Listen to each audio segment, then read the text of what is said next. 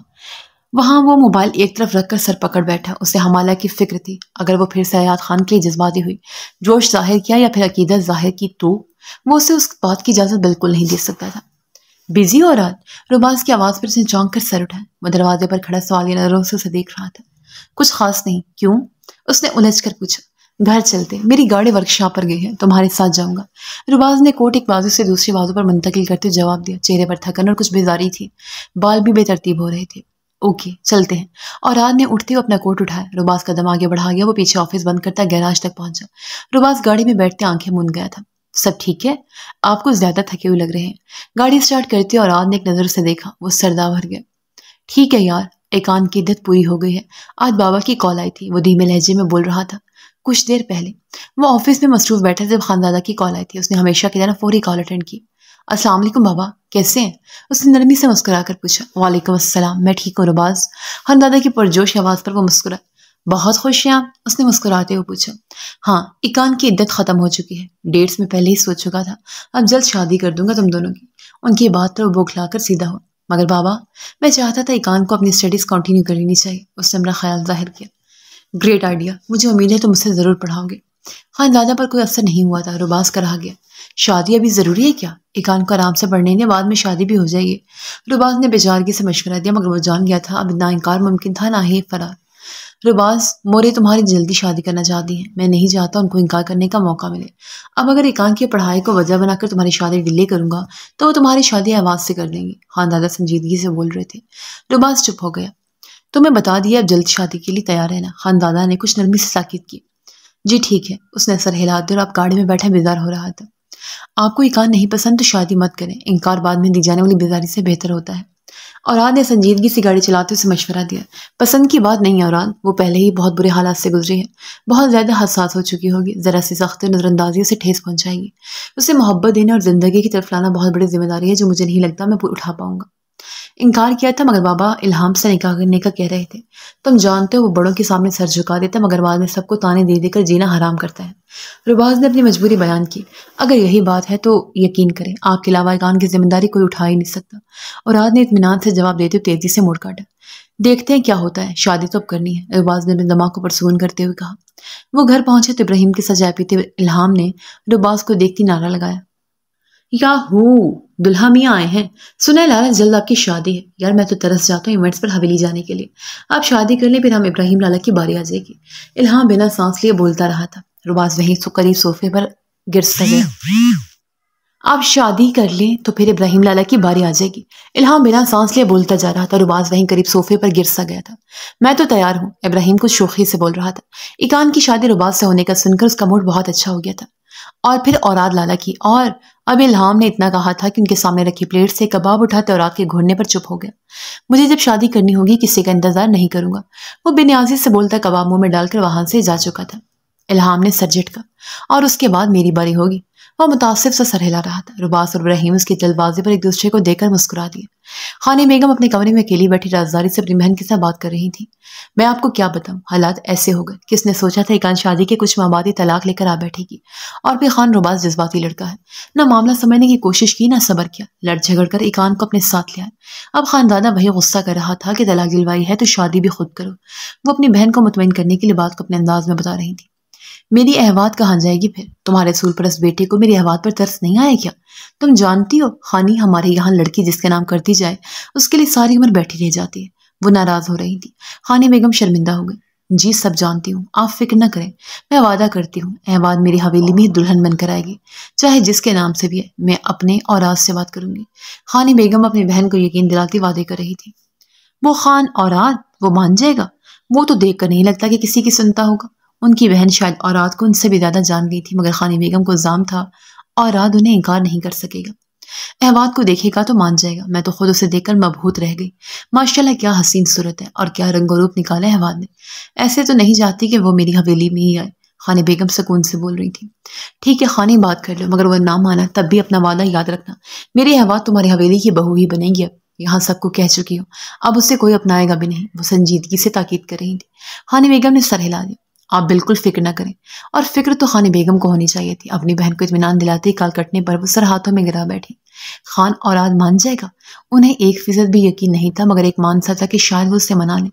انہوں نے دھڑکتے دل کے ساتھ خان اوراد کو کال ملائی۔ کال بہت دیر بعد اٹینڈ ہوئی تھی۔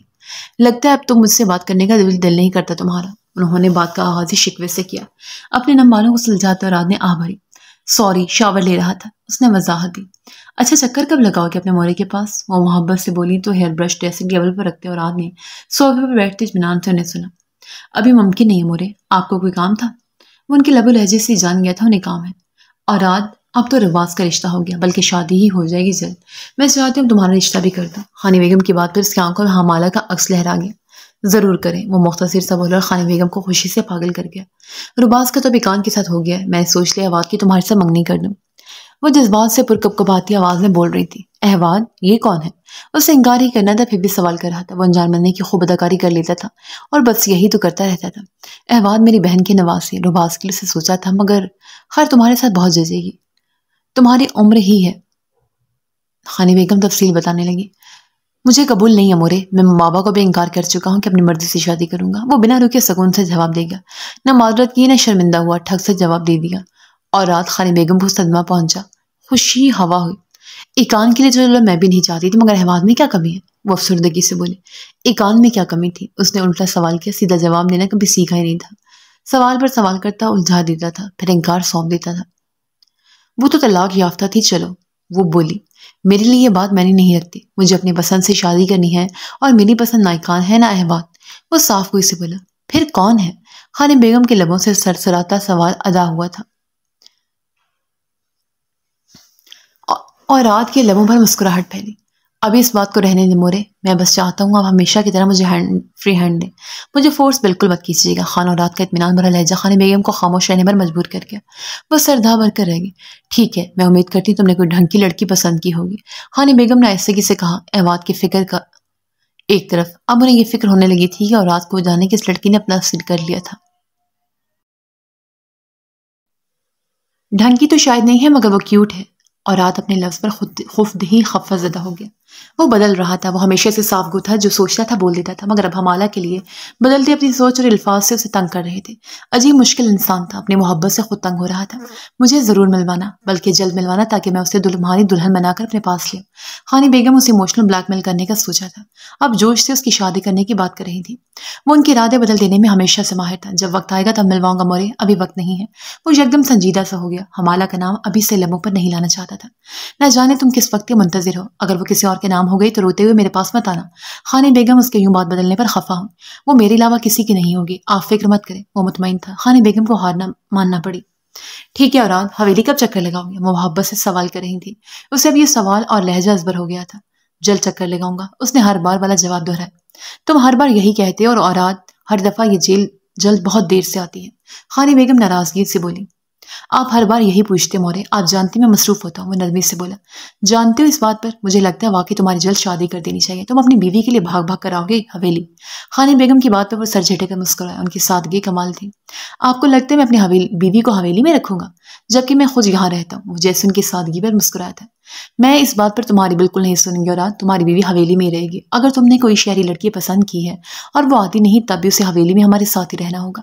تمہاری ماں بھی شہری لڑکی تھی، مگر ساری زندگی حویلی میں رہی، تمہاری بیوی بھی رہ لے گی۔ خانی بیگم نے دو ٹوک لہجے میں سے جواب دیا، ابھی سے جتا دیا، تاکہ وہ اپنے ارادوں سے باز رہے۔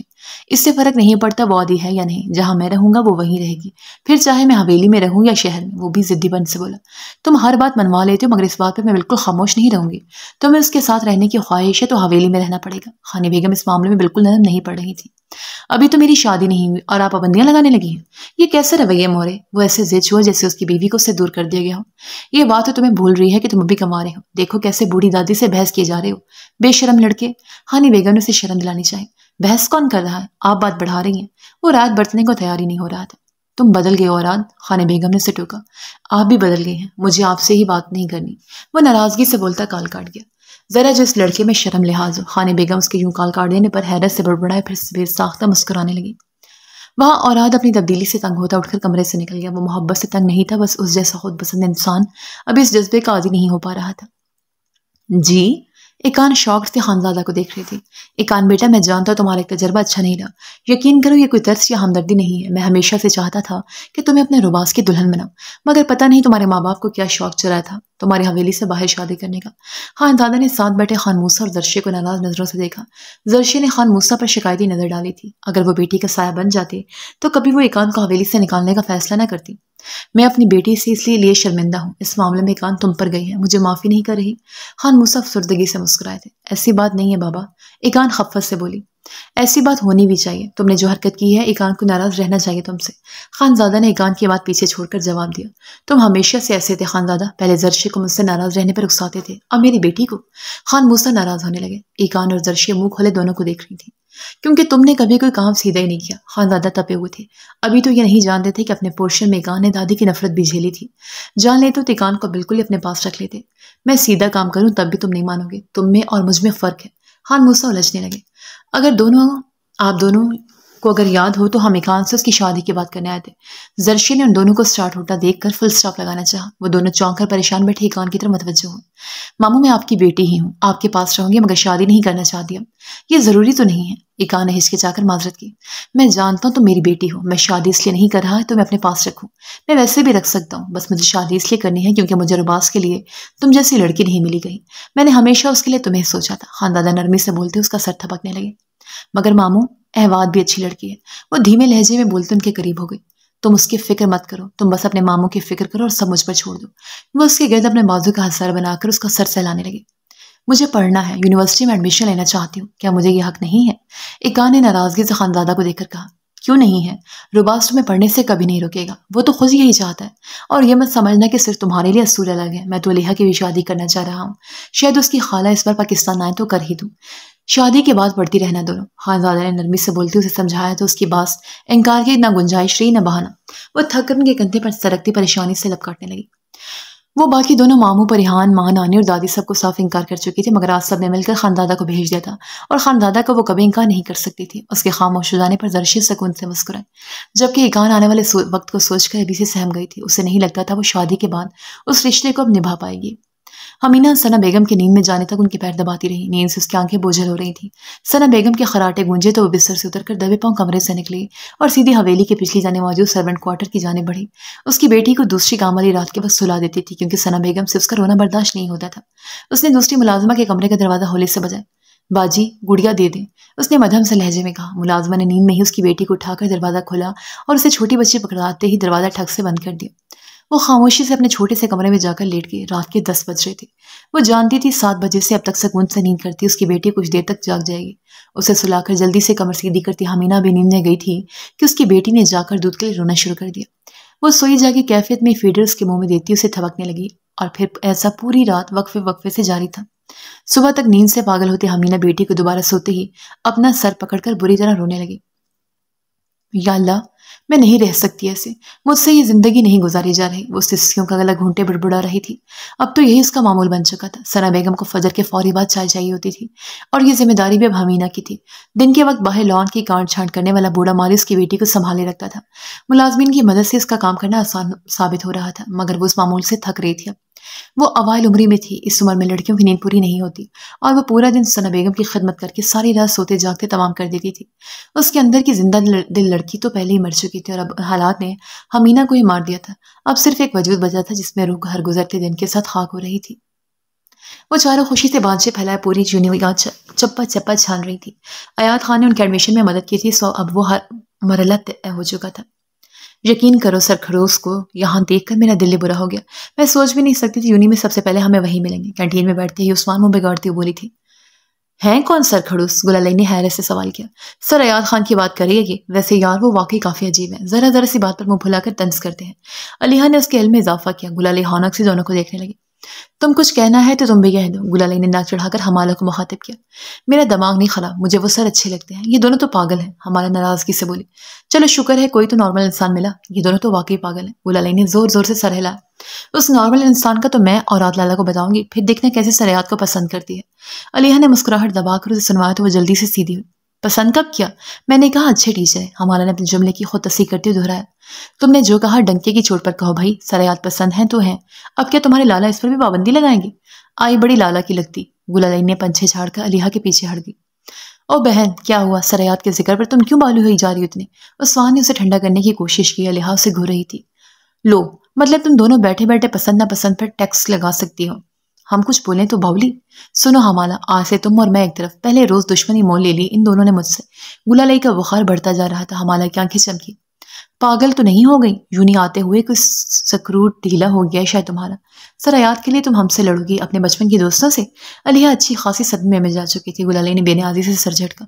کیونکہ وہ مجھے بھی اچھے لگتے، ٹیچر باپ جیسا ہوتا ہے، پسند کرے تو کیا غلط کیا؟ گلالئی نے انکشاف کیا۔ توبہ توبہ، ایسے سڑو باپ سے تو ہمارے اپنے باپ اچھے ہیں، ہم کیوں ارے غیرے کو باپ سمجھے؟ عثمان کو تو مرچیں لگ گئی تھی، میں تو باپ جیسا سمجھوں گی بھائی، میری مرضی۔ حمالہ نے نہایت زور سے کندھے اچکا کر گلالئی کی طرف داری کی، لگتا تھا ٹیم بس بن چکی۔ سنو دوغلی، تم یہ پارٹی بدل رہی ہو نا، پھر بعد میں مت آنا میرے پاس، الہام سے یہ منگوا دو وہ منگوا دو۔ علیحہ نے اس کی گھنی بلی کو گھورا۔ پارٹی کب بدلی ہے؟ کیا مجھے رائے دینے کا حق نہیں؟ حمالہ نے ایموشنل ہو کر کہا۔ کینٹین میں بیٹھ کر بھی بکواس سے ہی پیٹ بھرنا تھا تو ہم باہر لان میں اچھے نہیں تھے کیا؟ عثمان نے ان سب کو طنزیہ نظروں سے دیکھتے ہوئے کہا۔ مجھے بہت بھوک لگ رہی ہے، برگر کھاتے ہیں۔ گلالئی کو کھانے کا سوچ کر ہی بھوک ستانے لگی۔ تمہیں کب بھوک نہیں لگتی یہ بتاؤ، کھا کھا کر آلو بن گئی ہو؟ علیحہ نے اس کی دبلی جسامت پر چوٹ کی۔ کھاتے پیتے گھر کی ہوں، لوگوں کی طرف فاقہ زدہ نہیں لگتی۔ گلالئی نے فوری جوابی وار کیا، علیحہ بھڑک چکی تھی، جبکہ حمالہ نے فوراً اپنے نازک وجود کو دیکھ کر رونی صورت بنائی۔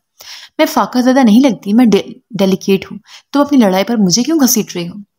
حمالہ کی ناراضگی پر علیحہ اور گلالئی نے اپنے سر پیٹے۔ یار یہ دکھی آتما کہاں سے متھے لگ گئی؟ تمہاری بات کب ہوئی؟ تمہارا ہر جگہ گھسنا ضروری ہوتا ہے کیا؟ گلالئی نے بیچارگی سے اسے دیکھا۔ اسے چھوڑو، یہ دن کے 20 گھنٹے صدمے میں رہتی ہے، باقی 4 گھنٹے سوئی رہتی ہے، تم لوگ برگر منگواؤ بس۔ علیحہ نے لاپرواہی سے کہا۔ حمالہ اپنے منہ کے زاویے درست کرنے لگی۔ میں تو خود پریشان ہوں، ہر بات دل کو لگ جاتی ہے۔ وہ پریشانی سے اپنا مسئلہ بتا رہی تھی۔ اپنے دل کو نکال کر کسی سمجھدار انسان کے حوالے کر دو جو اس پر کچھ نہ لگنے دے۔ گلالئی نے شرارت سے چھیڑتے اسے آنکھ ماری۔ اس کی بات پر عثمان کہکا لگا کر ہنسی۔ ایک تو میں تمہارے ٹھڑک پن سے بہت تنگ ہوں، علیحہ نے ناک چڑھا کر بیزاری سے کہا۔ عثمان مسکراہٹ دبائے سب کے لیے برگر اور کوک منگوانے لگی۔ میں بھی، یہ عجیب باتیں کرتی ہے کبھی کبھی، میرا دل نہ ہو گیا کاغذ کا ٹکڑا ہو گیا، کسی بندے کو پکڑا دوں۔ حمالہ بھی ناک چڑھا کر بول رہی تھی۔ تم دونوں تو ہو ہی بورنگ لڑکیاں، ایسے معاملے میں میری پارٹنر صرف عثمان ہے۔ گلالئی نے ہنس کر عثمان کے کندھے پر ہاتھ مارا۔ یہ بورنگ نہیں، بس کچھ زیادہ ہی شرم کھیلنے لگ جاتی ہے، جیسے ننھی بچیاں ہوں۔ عثمان نے بھی ان دونوں کو ناک چڑھا کر دیکھا۔ ان چاروں میں کب دو کس بات پر پارٹنر بن جائے پتہ نہیں چلتا تھا۔ اس وقت حمالہ اور علیحہ شرم حیا پر درس دے رہی تھی، جبکہ عثمان اور گلالئی لاپرواہی سے اپنی مستی میں مست تھی۔ روباز مجھے شاپنگ پر لے جانا، باقی یہاں کی سب تیاریاں تو تمہارے بابا کریں گے، بٹ مجھے اپنی ایکان اور علیحہ کی شاپنگ کرنی پڑے گی خود۔ پریحان تیزی سے بول رہی تھی، جوں جیسے مزید تھوڑی دیر ہوئی اور سب رہ جائے گا۔ جی لے جاؤں گا، کبھی آپ اپنے بیٹے اور رات کو بھی تکلیف دے دیا کریں۔ روباز آج کل ہر بات پر ہی ناراض ہونے لگا تھا۔ پریحان اس کا ناراض چہرہ دیکھ کر بے ساختہ مسکرائی۔ فکر مت کرو، اس کی شادی پر سارا کام اسی سے کروائیں گے۔ انہوں نے مسکراہٹ دبا کر اسے تسلی دی۔ کر ہی نہ لے وہ نواب، آپ کبھی جا کر دیکھیں وہاں شہر میں کیسے نوابوں کی طرح رہ رہا ہے، سارا دن ملازموں کو بگائے رکھتا ہے، بالکل کوئی کام خود نہیں کرتا، اس پر اکڑ ایسی جیسے پورا پاکستان اسی کے کندھوں پر ہے۔ الہام کو بھی اپنے جیسا بنا رکھا ہے۔ روباز خفگی سے بول رہا تھا۔ پریحان جانتی تھی وہ ناراض ہونے کا بس بہانہ بنا رہا ہے، ورنہ آج سے پہلے اسے کبھی اورات کے لائف سٹائل پر اعتراض نہیں ہوا تھا۔ روباز اسے رہنے دو جیسے بھی رہتا ہے، تم سب بہن بھائیوں کا بچپن بہت لاڈ پیار میں گزرا ہے، مگر اوراد نے بہت نظر انداز جھیلی ہے۔ چھوٹا سا تھا جب آغا جان کی ڈیتھ ہو گئی۔